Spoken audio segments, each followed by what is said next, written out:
स्वातंत्र्याच्या प्राप्तीनंतर खूप सारे या बेल्टमध्ये आदिवासी लोक राहतात आणि यांचा विकास करणं खूप आवश्यक आहे.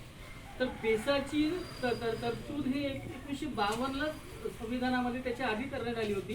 पण आपल्याला आत्ता माहीत झालं की 1996चा कायदा आहे. ॲक्च्युली मुळात संविधानामध्ये याची तरतूद खूप आधीपासून करून म्हणजे भारतीय संविधानाचे शिल्पकार यांना कल्पना होती की आपल्या देशातला मोठा समाज मागासलेला ज्यांना वर आणण्याची खूप नितांत आवश्यकता आहे. त्यांनी या क्षेत्राला पेसा क्षेत्र नाव दिलं जातं. आणि आपल्या अलीकडे आता माहीत झालं की पेसा म्हणतो. आता प्रत्येकाच्या तोंडात पेसा आपल्याकडच्या खूपशा ग्रामपंचायती पेसा क्षेत्रात आहेत.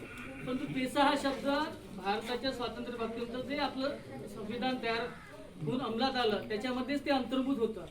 पण काही राज्यकर्त्यांनी मुद्दामून ते अंमलात आणलं नाही अनेक वर्ष आणि ते आपण 1996चा कायदा म्हणतो पेसा. असो तर या भागातला आता प्रधानमंत्री साहेबांनी जनजातीय